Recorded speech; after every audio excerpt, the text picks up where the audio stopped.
नमस्कार मु स्नाता आपन को स्वागत करछि मो चैनल किचन अफेयर्स रे। आज मु आपन मान का पई 1 pot lemon pepper chicken rice रो रेसिपी नै कि आसी छी। बहुत ही टेस्टी इजी और फटाफट से मात्र 20 मिनिट रे बनी जीवो। तो चलंतु आरंभ करिबा। बड़ा साइज रो 5टा चिकन पीसेस नबा। एटा पाखा पाखी 650 ग्राम हबो। याकु मैरिनेट करिवा पई एथरे पकेबा 1 टीस्पून लूण, 1 टेबलस्पून चिली फ्लेक्स, 1 टीस्पून तेल, 1 टेबलस्पून गोलमरीच गुंड, 1 टेबलस्पून छेचा रसुण, 1 टेबलस्पून लेंबू रस।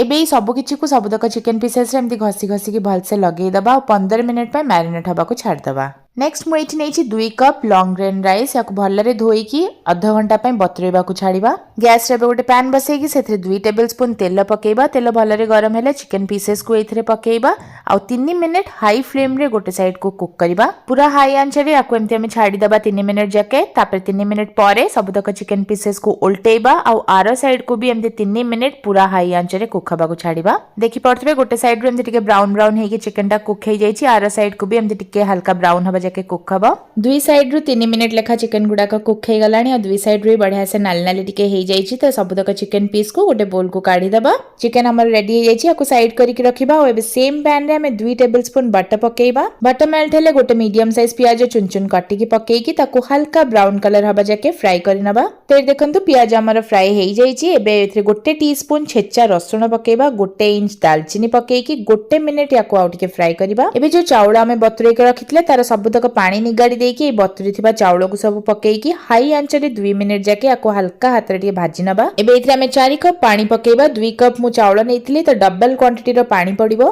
लूण एडजस्ट करी पकेइ दबा। 1 टीस्पून गोलमरीच गुंड पकेइबा, 1 टीस्पून लेंबू रस पकेइबा आ 1 मुठा चुन चुन कटाई थिबा धनिया पत्र पकेई की सब किछि को टिके गोळेई दबा। चिकन हमें जो फ्राई करथिले ताकू भी सब पकेई देकी हल्का हाथ रे टिके सब किछि को गोळेई दबा। 3 रु 4 स्लाइसेस लेंबू रो पकेइबा। यार घोड़णी बंद करिबा। पूरा कम आंच रे याकु कुक हबा को छाड़ीबा 15 मिनिट पई बा पानी सबुतक सुखी की चिकन आउ चाउल भल भाबरे कुक हबा जाके। एठी प्राय 15 मिनिट हे गलानी और मु घोड़णी खोलुची। आपण देखि पारथबे पानी सबुतक मरी गलानी और चिकन चाउल सब किछि पूरा परफेक्टली कुक हे जाईची। चाउल भी पूरा नरम हे की कुक हेची और चिकन भी पूरा पूरी सिझिची और पानी सबुतक मरी जाईची। एबे गैस रांच को बंद कर देकी याकु घोड़ेई की 10 मिनिट रो रेस्ट टाइम दबा। तापरे याकु हमें गरम गरम पूरा सर्व करबा। आपण भी रेसिपी टी को निश्चिंत तारे घरे ट्राई करंतु। पूरा गोटे डिफरेंट फ्लेवर संगे बहुत ही भल लागिबो खाइबा पई।